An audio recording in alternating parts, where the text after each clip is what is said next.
अस्सलाम वालेकुम। पाकिस्तान टीम का न्यूजीलैंड सीरीज़ के लिए स्केजुअल अनाउंस हो चुका है और 17 अप्रैल से जो है वो पिंडी से न्यूजीलैंड सीरीज़ का आगाज़ होने जा रहा है। अब इशू ये है कि दो इश्यूज़ हैं। पहले मैं ये बता दूं कि न्यूजीलैंड पाकिस्तान आ रही है और 3 मैचेस जो हैं रावलपिंडी की फ्लैट पिचेस पर खेले जाएंगे और 2 मैचेस एंड में लाहौर में होस्ट करने हैं। इश्यूज़ दो हैं। पहले तो हमारे ओपनिंग पेयर के इश्यूज़ हैं, ओपनिंग का इशू चल रहा है, और दूसरा इशू ये है कि पाकिस्तान टीम की कैप्टनसी कौन करेगा।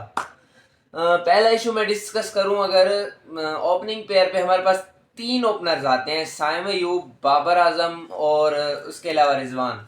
अच्छा, Rizwan as an opener confirm है, वो तो उन्होंने तो एज एन ओपनर खेलना ही खेलना है। मसला कहाँ आता है, बाबर आजम और साइम अयूब। अभी जो रिसेंटली न्यूजीलैंड में हमारी सीरीज हुई उसमें साइम अयूब ने ओपनिंग की और Babar Azam as a one down खेले। अब भी रिसेंटली एक प्रेस टॉक में पेशावर जलमी के मैच के बाद बाबर आजम ने यह कहा कि वो एज एन वन डाउन वो इजी नहीं है, मतलब कंफर्टेबल नहीं है जैसे एज एन वो ओपनर होते थे। लेकिन अब सवाल यहाँ पे भी उठता है कि बाबर आजम ने रन्स किए न्यूजीलैंड सीरीज में और साइम अयूब ने एज एन ओपनर कुछ रन्स नहीं किए। और अगर बाबर आजम की ये बात इस तरह से मैं थोड़ी सी सही नहीं लूँगा, क्योंकि बाबर आजम ने रन्स किए हैं। अगर वो as a one down runs ना करते तो थोड़ा सा इशू हो सकता था। अब इस कंट्रोवर्सी को यूं ख़त्म किया जा सकता है अगर हम बाबर साइम यूब को एक और मैच दे के ट्रैक चेक कर लें। अगर उनसे रन्स नहीं होते तो हम बाबर आजम को ऊपर ले आए, साइम यूब को एज एन वन डाउन खिला दें।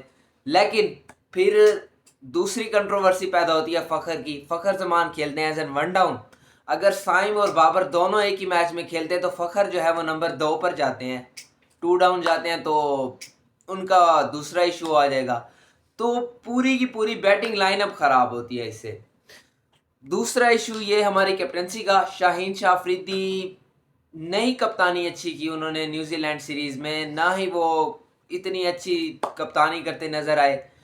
लाहौर कलंदर्स की तरफ से अभी रिसेंटली लाहौर कलंदर्स ने एक मैच जीता, बाकी सारे हार गए।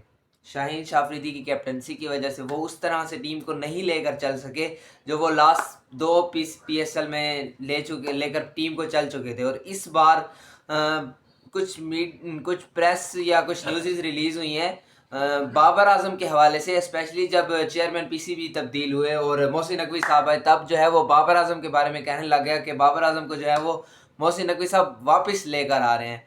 और अब रिजवान की भी बात हो रही है।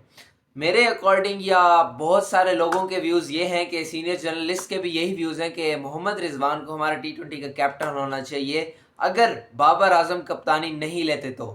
शाहीन शाह अफरीदी अभी सीख रहे हैं, अभी उनका लर्निंग प्रोसेस है, अभी अभी इंजरीज से जो है वो छोड़कर वापस आए हैं, तो अभी वो नेशनल टीम को लेकर और अपनी परफॉर्मेंस को साथ लेकर दोनों को साथ मिलाकर चल ही नहीं सकते। तो यही है कि मोहम्मद रिजवान को कप्तान बनाना चाहिए। चीज़ों को अंडरस्टैंड अच्छी तरह करते हैं, अपनी परफॉर्मेंस भी दे रहे हैं। Multan Sultan is a very fine example of Mohammad Rizwan की किस तरह से वो कैप्टनसी भी कर रहे हैं और साथ ही साथ अपनी परफॉर्मेंस को भी जो है उन्होंने कंटिन्यूसली जो है वो बरकरार रखा हुआ है।